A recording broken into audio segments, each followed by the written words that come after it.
isang mapagpalang araw sa ating lahat, guys. Sa mga gustong matuto, kasi maraming nagko-comment sa akin na gusto nilang matuto mag-drive. So, mas maganda matuto kayo unang mag-drive ng manual. Kasi kapag natuto na kayo sa automatic, mahirapan na kayong matuto sa manual. So, ayan.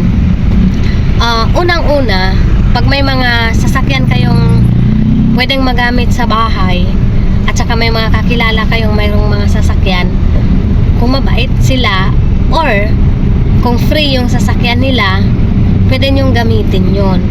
Kayo na yung bahala sa pagpagas kasi mahal nga ang gas kung gusto nyong matuto.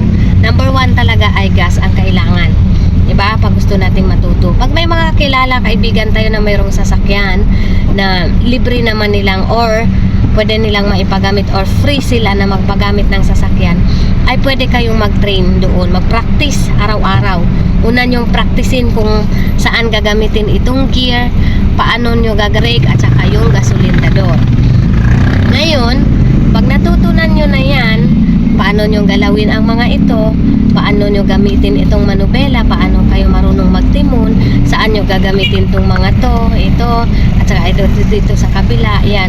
Kung alam nyo na yan, saan nyo gagamitin ang mga yan, and then unti-unti na kayo mag-practice sa pag-apak ng mga pedal, yung 3 pedal, kasi may 3 pedal nga tayo dito sa manual. So, once na mag-start na kayo, so ayan, sa umpisa, sa pinaka-umpisa ka pa lang, o ayan, magbukas ka dito, i-andar mo dito, dalawang pihit yung kanyang susi, and then pag nag-andar na siya, ito yung una nyong i-release, diba, nakaganyan siya, i-release nyo siya sa first gear, and then ibaba yung itong handbrake. Ang handbrake ay pagka ibaba, pindutin, angat konti, pindut, baba.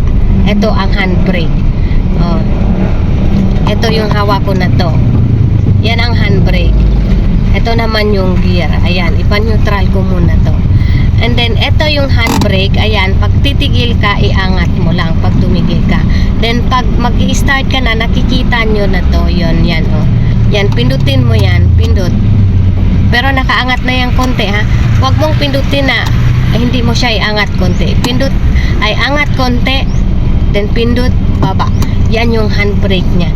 And then, kapag ka ganun na bago nyo to i-release, ito, nakaapak na kayo doon sa, kasi ito, kahit anong gawin mo, pag urong-urong mo nito or pag ikot-ikot mo nito, kung hindi mo inapakan yung clutch, hindi siya kakagat.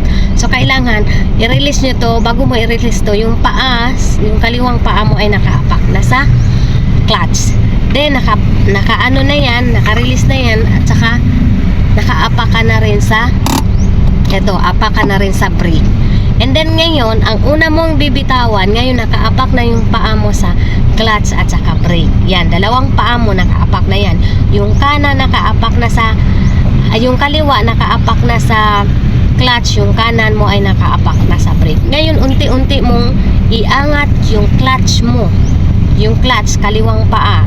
Iangat mo yung kaliwang paa mo. Then, nakaangat na konti. Parang nararamdaman mong kumukurog na yung sasakyan.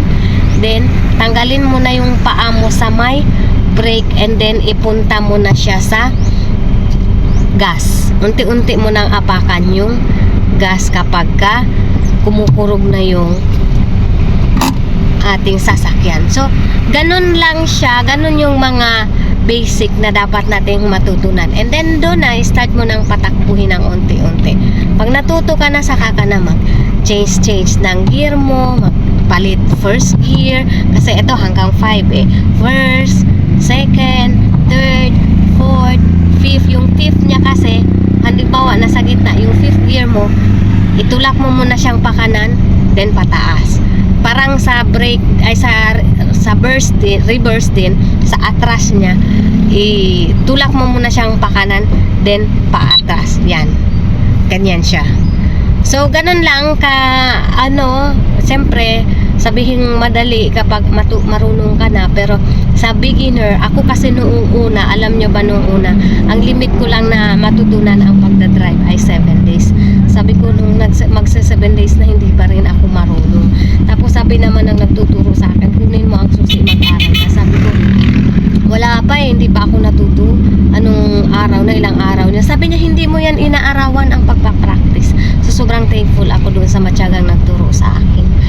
So, ganun lang.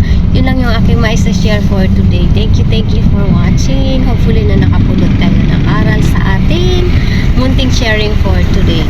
Thank you!